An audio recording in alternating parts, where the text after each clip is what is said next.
ang inyong desisyon. Kapag walang agreement, huwag kayong gumawa ng desisyon, sigurado magiging mabuhay ang inyong desisyon.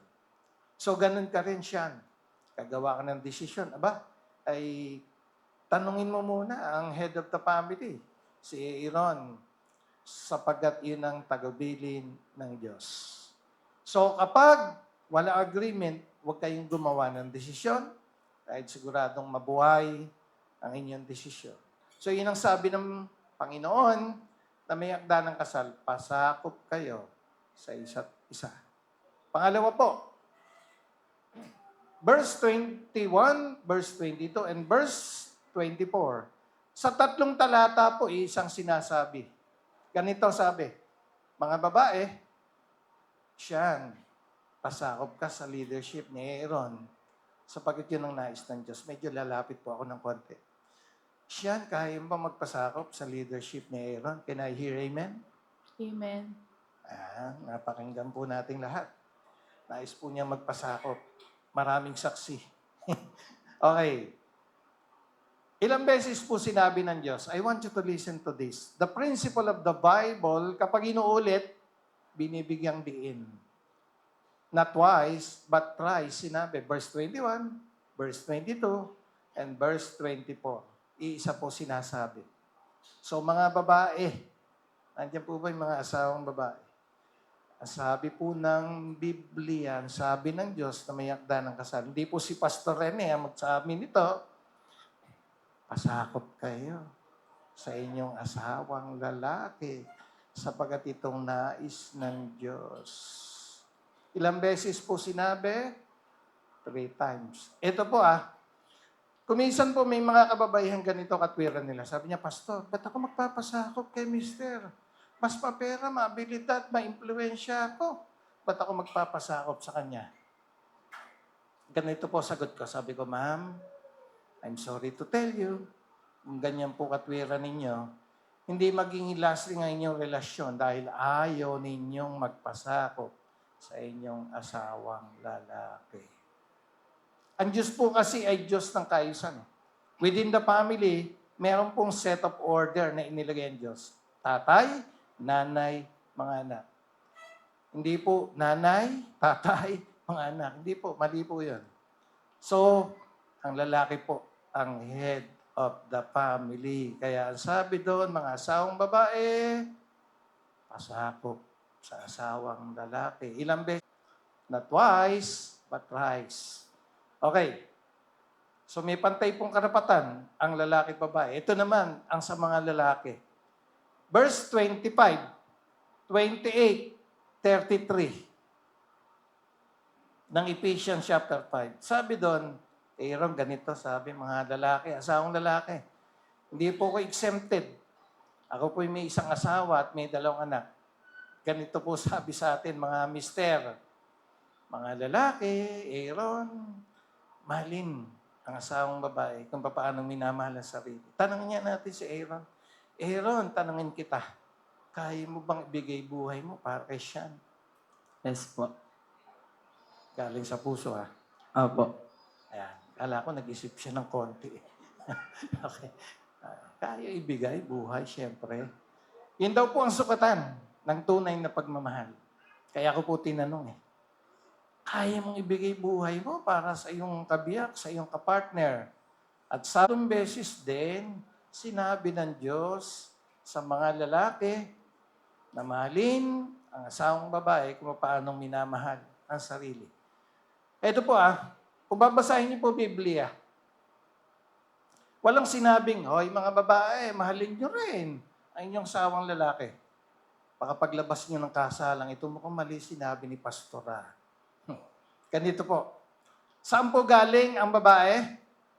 Sa tadyang ng lalaki. Bakit po sa tadyang? Kasi malapit sa puso. Para mahalin, para proteksyonan. Ito raw po naturalesa ng babae. Ang babae daw po kapag hindi nakatanggap, walang tinanggap, wala isi-share. So, Aaron, sa ating palang mga lalaki, magpapasimula. Sa ating palang mga lalaki, kung siya nakakatanggap ng pagmamahal ba, susuklihan kanya ng pagmamahal. Kasi inang naturalesa ng babae. Kaya ang sabi ng Biblia, Sabi ng Diyos, mahalin mo si Sian. Magmahalan kayo, magunawaan kayo, magbigayan kayo, magtulungan kayo sa isa't isa. Kasi yun ang plano ng Diyos eh. Di ba? Sabi ng Genesis, nakita ng Diyos, it is not good for the man to be alone. Kaya ang sabi ng Diyos, ka ako ng makakasama for companionship, for communication, and for multiplication. Yun ang plano ng Diyos kung bakit nilikha niya ang babae. May makatuwang. Bakit? Imposible po kaya doon. Pamahalaan niyang napakalaking daigdig, nag-iisa siya. Kaya ang Diyos nag-provide ng kapartner. At bahagi doon, siyempre magkaroon sila ng mga supling, mga anak, na makatuwang po nila sa ipinapagawa ng Diyos. Kaya kung may maririnig kayong isang ginang, nag-asawa, ayaw mag-anak, parang hindi bahagi yun ng kalooban ng Diyos. Bahagi ng kalooban ng Diyos, kayo'y magkaroon ng mga supling na makakatuwang ninyo para makakatuwang nyo sa pinapagawa ng ating pong Panginoon.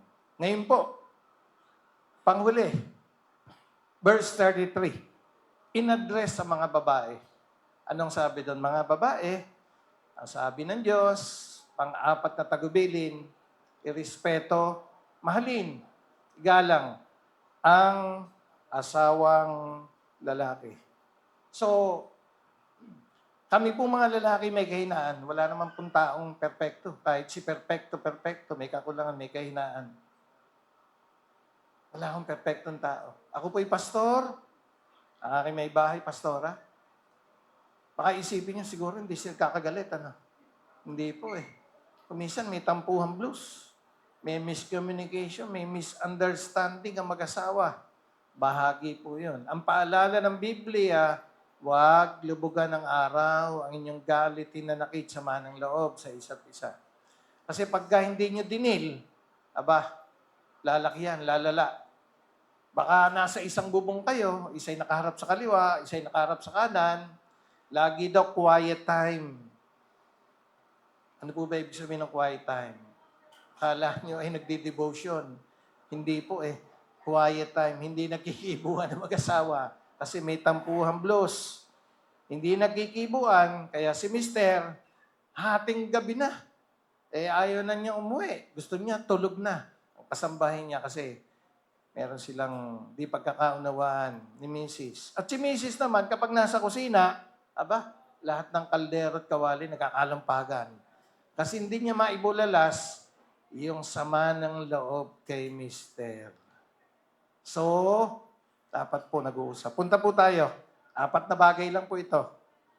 The 4 C's of successful and happy marriage. Number 1 is companionship. So, Aaron, Sean, ang unang bahagi ng Diyos sa pagpasok sa buhay may asawa. Kaya sabi ng Diyos, it is not good for the man to be alone. Hindi mainam na mag-isa ang tao. Kaya ang Diyos nag-provide ng a partner for companionship. Ibig sabihin nun, Sean, kapag si Aaron gusto niyang manood ng basketball, ang babae ang gusto pong panoorin drama. Nako, palagay ko, bibili na kagad ng 2 TV, Tig-isa sila. Hindi po ganun ibig sabihin. So, paminsan-minsan Sean, sasamahan mo si Aaron. Kung gusto niyang mag-joyride, samahan mo. Kung gusto niya mag-basketball, ikaw ang tagabot ng bimpo, ikaw ang tagabot ng Diyos. Kasi ikaw ang companionship niya. Gusto niya mag-badminton kayo ng dalawa maglaro. Baka kung mahanap pa ng ibang opposite sex ang kalaro niyan, baka magselos ka pa. Hindi yun ang kalooban ng Diyos. So, the first C is companionship. Sabi dito, a survey of some men years ago discovered that companionship was number 1 thing they desired in marriage. So ito po yung survey na ginawa na kung saan na-discover po na companionship ang unang dahilan kung bakit sila pumapasok sa buhay ni asawa. At alam po natin, bahagi ito ng plano ng Diyos. Number 2 is open communication. Hindi lang po communication, but open communication. Kuminsan po kasi, di ba, nag-uusap pero hindi nagkakaintindihan. At kuminsan, tabo lang at saka suklay, pinagtatalunan na mag-asawa. Bagay na kung titingnan po natin, mas simpleng bagay lang, di ba? Pero dahil hindi nag-uusap, wala silang open line ng communication, ay lumalalim ang problema. Aaron and Sean, ang sabi dito, ang recipe daw ng happy marriage ay ang babae. Aaron ay detalyado yan. Tandaan mo yun, Aaron, sinabi ko. Ang babae gusto po niya, halimbawa, ako po'y nagdadrive, susunduin ko si pastor sa gabi. Kwento ng kwento yun eh. Tatampalin, hoy, kumibo ka naman dyan. Kasi ang babae po, gusto nila detalyado, kwento. Ang mga lalaki, sabi nga, men of few words. So sabi nga, just say sorry and your relationship will grow. So dapat may open line communication. Kaya lang kuminsan po humingi daw tayo ng sorry, nakatakip yung kamay natin sa ilong natin. Sorry. Hindi galing sa puso. Humingi ng sorry, pero hindi galing sa puso eh. So dapat Aaron and Sean, meron kayong open line communication sa isa't isa. So, alam niyo po, kapag lumalim ang relasyon ng mag-asawa, dapat umihem lang si mister. Kaya alam mo na ibig sabihin. Yung medyo tumaas ang kilay niyan. At alam po natin na de-develop yun. Sa haba ng panahon at nagkaroon na kayo ng intimate relationship sa isa't isa. So, ang pangalawa po ay open line communication. At alam po natin, ang giyera po sa dalawang bansa, bakit po nagpapasimula? Miscommunication. Kapag may miscommunication na mag-asawa, alam po natin, hindi nagkakaintindihan, nagkakunawan. Kung may anak kayo, ay apektado ang relasyon sa anak. Kung may trabaho, may negosyo, apektado. Dahil merong miscommunication. So dapat open line ang communication sa isa't isa. Pangatlo, Aaron and Sean, commitment. Dapat talagang nakatalaga. Dapat sa mata ni Aaron, may isa lang Sean. Umikot ka man sa buong mundo, abay, meron lang isang Sean, Pahardo, Espino. Amen ba ito si Aaron? Ganun din si Sean. Magkahiwalay man sila sa maghapon, pero magkikita sila sa gabi, dapat may nakakakita, kaya wala, dapat maging matapat kayo sa inyong relasyon sa isa't isa. Kasi, alam natin na mamaya, yung pagpapahayag po nila ng kanilang sumpa sa isa't isa, i-honor po ng Panginoon yon. I want you to listen to this. Sabi ng Malakay chapter 2, punuin man, diligin man natin ang luha, ang altar ng Diyos, di papakinggan ng Panginoon yung ating panalangin. Ano mang handog ang i-offer natin sa kanyang altar, hindi pa tatanggapin ng Panginoon. Bakit? Binrake natin yung ating tipan sa inyong relasyon sa isa't isa. So dapat hindi natin sirain, i-break, kundi dapat maging matapat kayo. At nandun yung commitment natin sa relasyong ito. So, sabi ng Genesis chapter 2 verse 24, for this reason, man will leave his father and mother and be united to his wife and they will become one flesh. So alam po natin, nice kong bigyan diin po ito at nawa, wag niyo po ma-misinterpret. Anong sabi dito? At kaya iiwan nila ang kanilang ama't ina at sila'y magtatayo ng pamilya at magiging isang laman. I want you to listen to this. Hindi po sinasabi ditong kapag pumasok sa buhay may asawa, tatalikuran na ang responsibilidad sa magulang. Hindi po iyon. Magtatayo lang kayo ng pamilya para matuto kayong tumayo sa inyong sariling paa.